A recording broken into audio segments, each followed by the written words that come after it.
Hello friends, welcome to our channel Electronic Stuff. In my previous video, we discussed about tunnel diode. Today in this video, we are going to understand about half-wave rectifier. So friends, before discussing about this half-wave rectifier, let us see what is a rectifier. So a rectifier is nothing but an electrical device that converts alternating current into direct current. So one can say that the main principle of the rectifier is converting AC current into DC current. And these rectifiers are classified into different types. And basic types of these rectifiers are half-wave rectifier and full-wave rectifier. So now in this video, let us discuss about half-wave rectifier. So friends, a half-wave rectifier is a type of rectifier which allows only half cycle, either positive half cycle or negative half cycle of the input AC signal, while the other half cycle is blocked. Or in other words, we can say that a half-wave rectifier is a device that converts only one half of the applied AC signal into pulsating DC signal. For example, if you consider that this is the input AC signal, then you can see here, if positive half cycles are allowed, then the other half, which is negative half cycle, is blocked. And similarly, if negative half cycle is allowed, then the positive half cycles are being blocked. So by this we can say that these half-wave rectifiers will not allow both positive and negative half cycles at the same time. And if this half-wave rectifier allows only positive half cycles, then it is called positive half-wave rectifier. And if the rectifier allows negative half cycles, then it is called negative half-wave rectifier. Now let us discuss the construction and working of a half-wave rectifier. So as you can see here, this is the circuit diagram of a half-wave rectifier, and this half-wave rectifier consists of an alternating current source and a step-down transformer and a normal PN junction diode and a load resistor. Now let us see how a half-wave rectifier works. So when this AC source supplies alternating current to the circuit, and this transformer which is present here is a step-down transformer, and this transformer reduces the supplied AC voltage from high voltage to low voltage.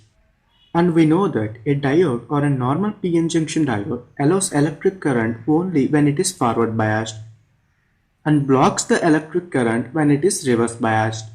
So when a low AC voltage is applied to the diode which is present here, during the positive half cycle, the diode will be forward biased, and as a result of this, it allows electric current.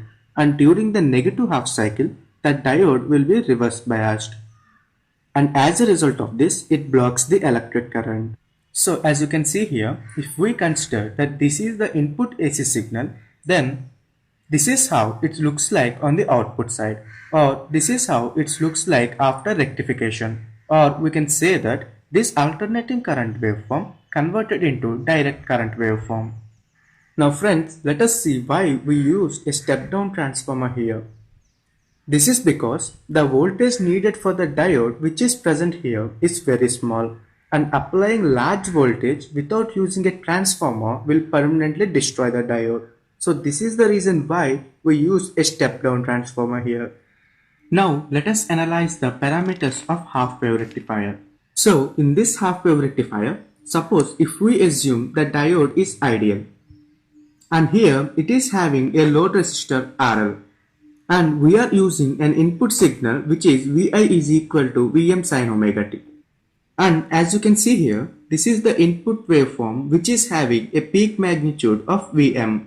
Now let's see. So during positive half cycle of input waveform, as we already discussed that the diode which is present here will be forward biased. It means the diode will be in on state.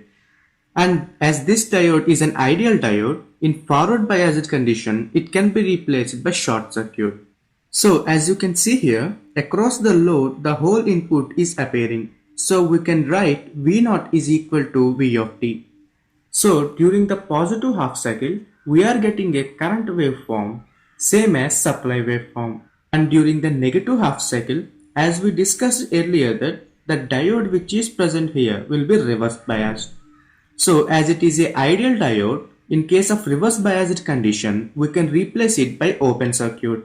So as you can see across the load resistor, there is no input. So V0 is equal to 0. So during the negative half cycle, the current waveform in the output is being blocked. So friends, see here, this is a cycle from 0 to 2 pi, and only for 0 to pi we are getting a current waveform, same as supply waveform. So we can write here V0 is equal to Vm sin omega t for 0 to pi and 0 for pi to 2 pi. So if we want to calculate VDC or V average, so it can be calculated like, so generally we calculate it for one complete cycle. So VDC is equal to 1 by total time period 0 to t V of t dt. This is the formula. And for a sinusoidal waveform, the complete time period is equal to 2 pi. So we can write it as 1 by 2 pi 0 to 2 pi V of t dt. And as we discussed earlier, for 0 to 2 pi we are getting Vm sin omega t, and for pi to 2 pi we are getting output as 0. So here Vm by 2 pi and integration of sin omega t is minus cos omega t, and the limits are 0 to pi. And if we substitute the limits, then cos pi is equal to minus 1 and cos 0 is 1, which is equal to 2Vm by 2 pi, and here 2 will get cancelled each other, and we will be having only Vm by pi. So average value or VDC is nothing but Vm by pi. And friends, for the same thing we can calculate the RMS value. So see here, Vrms is equal to root over 1 by t 0 to t v square of t dt. So if we apply the same thing, then we will get root over 1 by 2 pi 0 to 2 pi v square of t dt. And for 0 to pi it is Vm square sin square omega t, and for pi to 2 pi it is 0. And if we integrate and simplify this expression, then we will be having Vrms is equal to Vm by 2. And similarly, we can calculate the ripple factor. And before calculating the ripple factor, let us see what is meant by a ripple.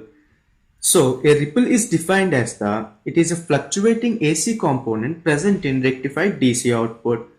And the ripple factor can be measured by the ratio of AC component's RMS value and the DC component's RMS value. So ripple factor is equal to the root over Vrms square minus VDC square by VDC. And we can write this expression as root over Vrms square by VDC square minus 1. And here Vrms is equal to Vm by 2 and VDC is equal to Vm by pi. Then Vrms by VDC is equal to Vm by 2 by Vm by pi, and here Vm will get cancelled each other, and we will be having with pi by 2. And if we substitute this pi by 2 here, then we will get ripple factor is equal to 1.21. And we can also calculate the efficiency. So efficiency is equal to DC output power by AC input power into 100. And DC output power can be calculated as VDC square by RL, and AC input power can be calculated by Vrms square by RL, and we know that VDC is equal to Vm by pi. So here we will get Vm square by pi square, and Vrms is equal to Vm by 2. So we will get here Vm square by 4. And if we simplify this expression, then we will get 0.406, which is equal to 40.6%. So efficiency is equal to 40.6%. And similarly, we can also calculate form factor and peak factor. So let us first calculate form factor. So the form factor can be calculated by the ratio of RMS value and average value, which is equal to Vrms by VDC. We know that Vrms is equal to Vm by 2 and VDC is equal to Vm by pi.